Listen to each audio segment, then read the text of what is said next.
Hello and welcome to another podcast of Jurors in Disguise. My name is Mary Rose Peterson and I own Covert Ops Jury Investigations. What do we do? I'm glad you asked. We investigate the jury to find the one or more jurors who lied during jury selection so they would be chosen and could then ensure that our clients would be convicted. In this podcast, I'm going to speak about a case. The trial was in 2022. We were hired just a few days after trial to investigate the jury, which we did. And this case, spoiler alert, was denied in the lower court and was denied in the appellate court. This case is now in a post conviction status, which is why I will not be discussing the details of the case or giving you any indication as to what it's about or where it was.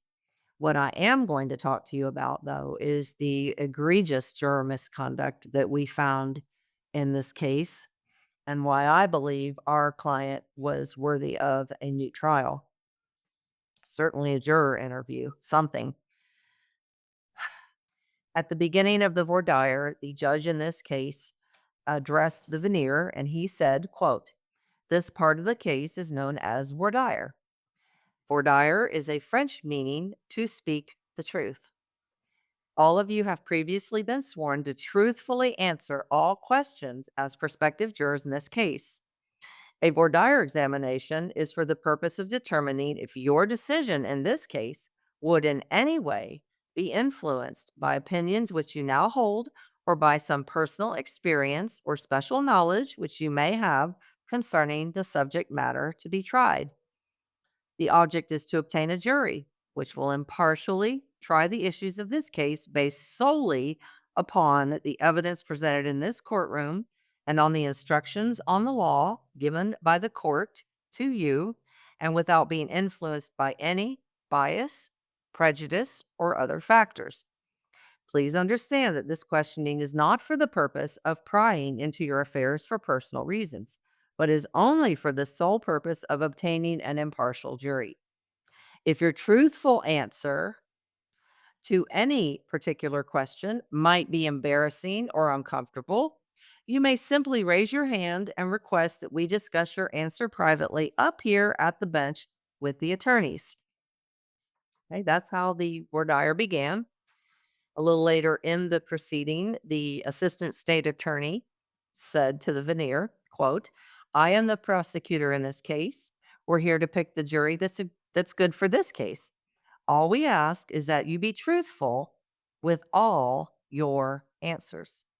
There's no right or wrong answer. You don't have to worry about that. And you might be better for another case. It's okay. So that's all we ask. And I'm not here to pry into your lives or embarrass you. So if there's something that I can ask and you don't feel comfortable talking about it out loud, please let me know and we can approach privately with the judge and talk about it privately. Okay? Okay." Then she said, "I'm going to have a few follow up questions. You guys filled out all of the questionnaires. So I'm just going to have a few follow up questions based off of those questionnaires. And I will say that the questionnaires the prospective jurors filled out were heavily relied on by the state and the defense to select the proper jury in this case. The state attorney then proceeded to ask every prospective juror who had checked the yes box on their questionnaire to the questions: Have you, a family member, or a relative ever been the victim of a crime? And then question 19, have you, a family member, or relative ever been arrested or accused of a crime? So she asked all the prospective jurors, and she spoke with 15 of them who had checked yes on their questionnaire. Spoiler alert. The juror who is the subject of our investigation and of this podcast checked no. All of those 15 that were questioned by the assistant state attorney were struck from the jury or not allowed on the jury, I should say.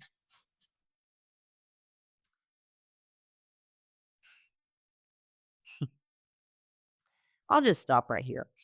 So, given the fact already that this juror checked no on the questionnaire, when those who were dismissed from the jury checked yes, he checked no, just that alone.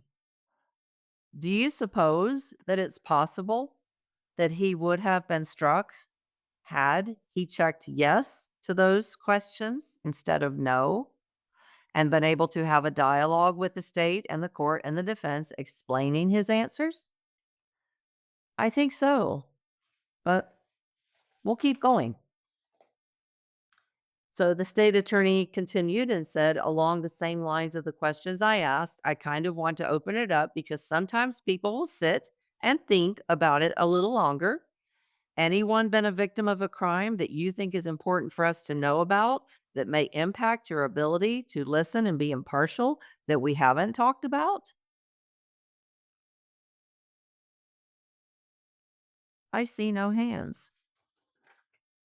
Now, see, that would have been a perfect opportunity for our juror to have raised his hand and said, I've been thinking about it. And I realized I must have made a mistake on the form and I would like to explain myself. He did not. Then the state attorney lastly said, before I sit down one last time, anyone think that they need to bring anything up that I may not have asked them? Well, thank you so much. I appreciate for all your attention. Next, the defense attorney addressed the veneer and said, good afternoon, folks. So let me just start by addressing the elephant in the room. I know the nature of this case. I understand what the charges are, and I think you all have sat here and seen what an emotional impact people have. The really hard job for me is having a client who's entered a plea of not guilty and who is innocent of the offense. And yet, we kind of have to ferret out with all the jurors, the ones that really can set aside these emotions and listen to the case in a fair and neutral manner. That's really hard, the nature of the charges. I know that. I don't need to ask you all that, right? But I want you to think in mind when I'm talking to you this afternoon and when I get towards the end, if you've reconsidered or you say yes, you don't think you can do it, or there's a chance that when you go back to the jury room, some of the biases creep out. I'd rather you tell us now because once we get to the end of this and you're going back in there, that's not justice. And I want to also reiterate that our client was falsely accused and wrongfully convicted. He is absolutely innocent of these charges. On the questionnaire, this juror typed in the ages and occupations of his two adult children. So he was well aware of them and what they do for a living. They were ages 40 and 37. So they were well into their adult years. And he has checked no to have you, a family member or relative, ever been the victim of a crime? And have you, a family member or relative, ever been arrested or accused of a crime? He checked no. Um, The defense attorney said someone on the front row has been on a jury before, and he called out this juror's name. And the juror said, yes, it was a criminal case. Well, that's interesting because on your form, you checked civil case. Criminal's right next to it. You intentionally marked civil. So now we find that, okay, you've lied again on the form multiple times at this point.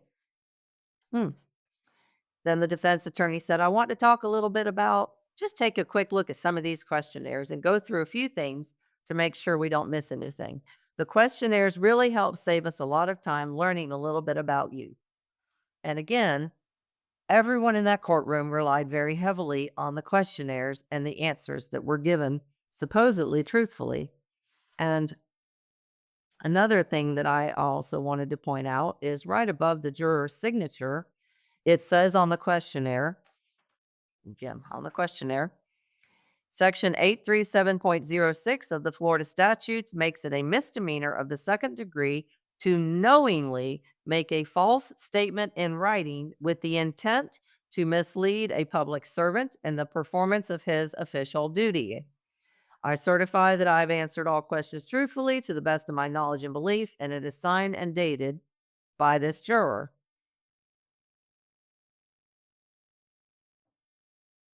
Would you say that he knew what he was doing?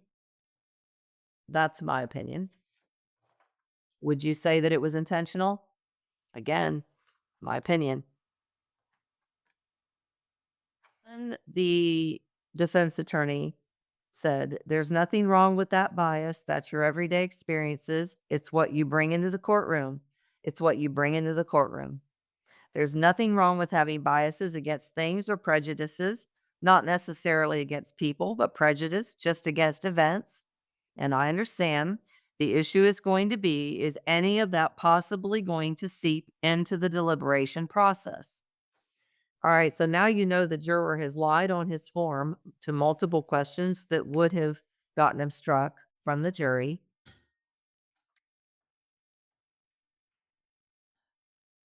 Is that the type of juror that you want on your jury when you're facing a capital offense? I don't think so. Next, the defense attorney said, "I can't tell you how many times I've been in this room and people say, 'Oh, no problem. I can set it aside.' And I've seen them a year later somewhere, a restaurant. They'll come up to me and say, 'You know, you were right. Forgetting what happened to my son or my daughter or my sister back 20 years ago, putting all that aside and only concentrating on the evidence was the hardest thing I ever did.' It's not easy, right? You've got to set aside those personal things in your life and your feelings about things and your feelings about people. You've got to set those emotions aside. Fair enough. And I appreciate your honesty on that. It means a lot to us. Okay. It didn't just mean a lot. It meant everything to our client. His life was literally depending on these jurors being honest. This one was not. Right out of the gate, not honest on his form, and never corrected any of those false answers during the voir dire proceeding. We found over 100 pages that I've labeled exhibits in this case. These are the things that the juror lied about. Is that the type of juror that you want sitting in judgment over you? I don't think so.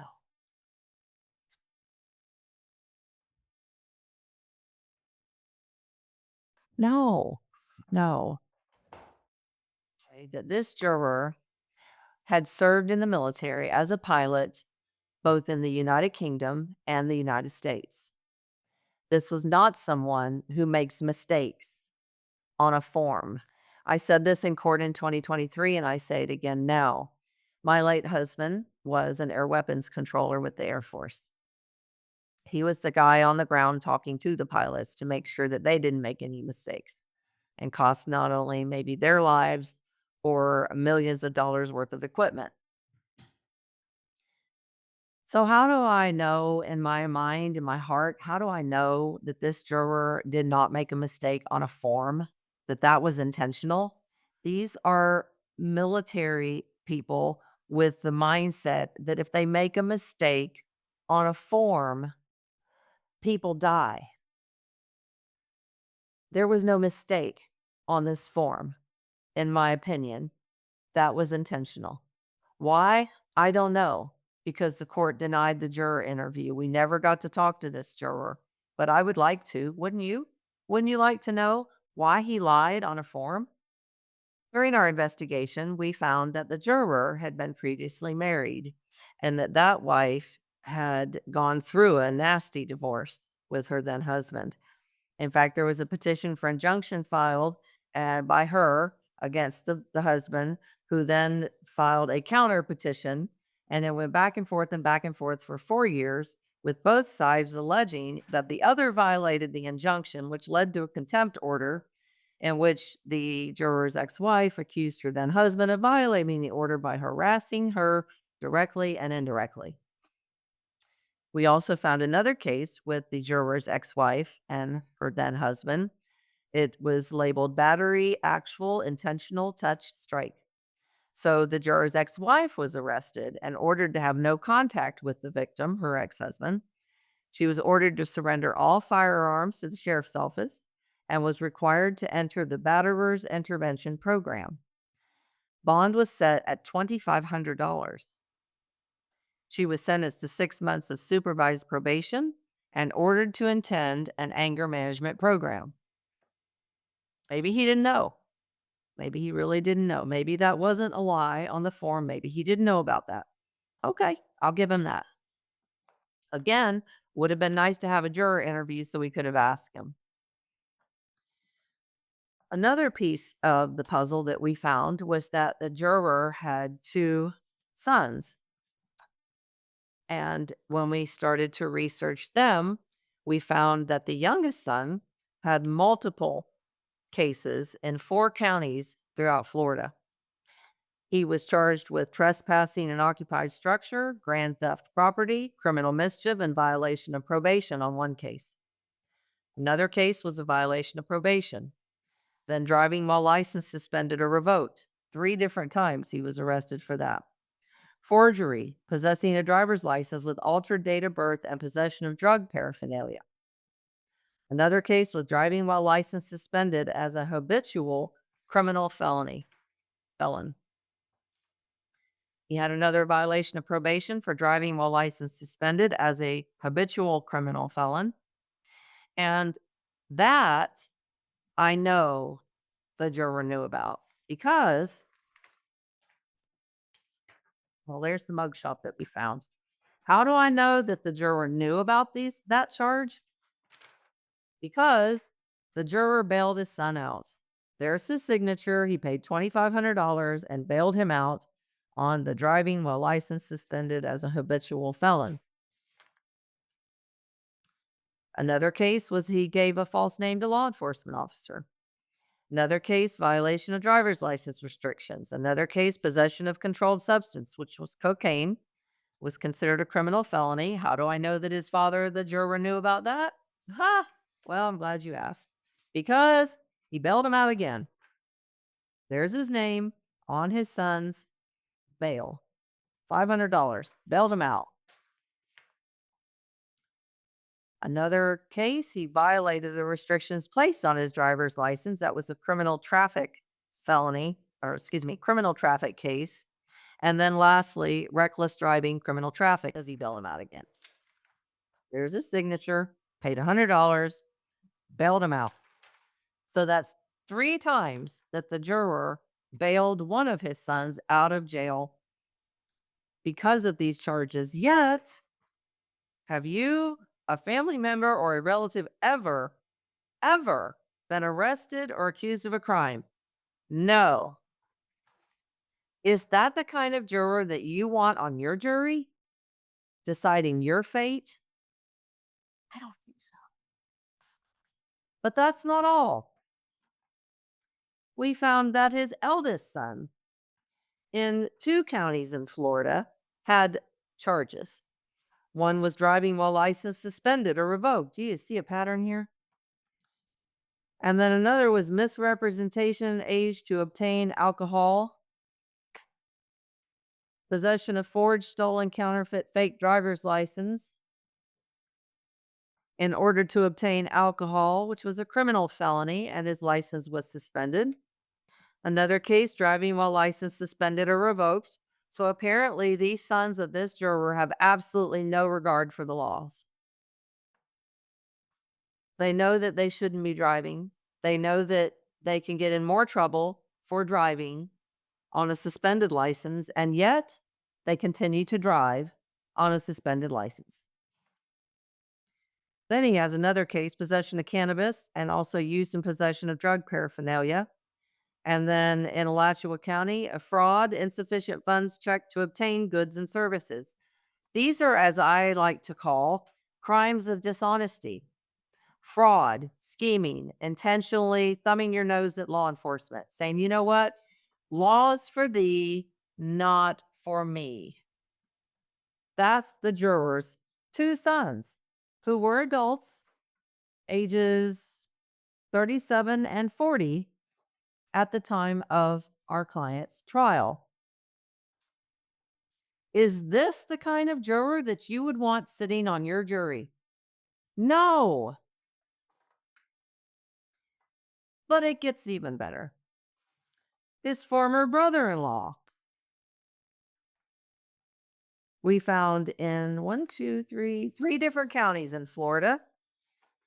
He had been arrested for constructive possession, which was a criminal felony, for reckless driving, second degree, and fleeing or attempting to elude a police officer, child abuse, and battery domestic violence. A fourth case for battery domestic violence. And then there was a petition for injunction against domestic violence filed against him by his then wife. Another charge in Lee County for battery, and then Volusia County for felony battery. Domestic by strangulation. Criminal felony. This is the juror's brother-in-law. Again, would you want him on your jury? Did he mention any of that? Not on the form and not during the voir dire. Kept all that to himself. But we searched social media to make sure that during the times of these criminal offenses by his sons, that they were connected.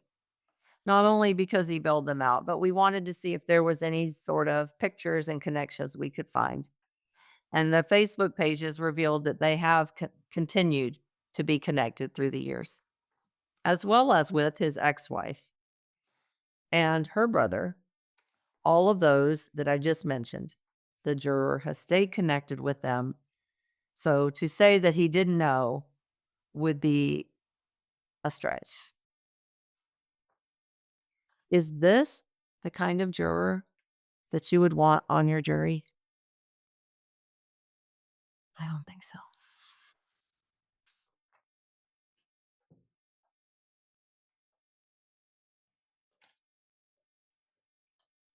Lies, lies, lies, and more lies.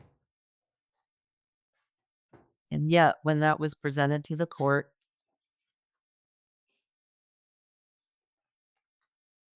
so I'm going to say what I always say. The speech that the judge gave about being truthful during the voir dire, at the beginning of the voir dire, all the things the state attorney said about being honest, speaking up. If you are embarrassed, we can speak to you up here. Just raise your hand. In fact, the court, the trial judge, said that the jurors had already taken an oath. They had swore to tell the truth. They had swore to speak the truth. And this juror did not. Not the kind of juror that you want on your jury. Someone who can't even be honest on a form. Denied, denied, denied. The judge, the state attorney, they weren't truthful. They didn't mean it. Because when we proved to them that the juror heard what they said, swore to tell the truth, and then did it, they basically went, I guess in their minds, the juror was honest enough. Kind of honest. Well, not to me. And certainly not to our client and his family, who have suffered beyond words for this injustice and continue to suffer because our client is still in prison. His wife is still out here without him. His family, his sons. There's no dad at home. All because somebody wanted to be right when we know they were wrong.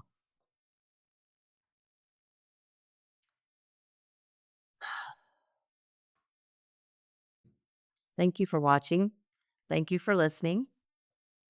If you know someone who could use our help, you will find our contact information at the end of this video. Please remember to like and subscribe. And also be aware that the courtrooms may be silent, but we won't be. We will continue to speak up and defend your right to a fair trial by an impartial jury, which is what our Bill of Rights guarantees everyone accused of a crime. We will continue to fight for your rights. We will speak up, we will speak out, and we will always speak the truth. Thank you and God bless.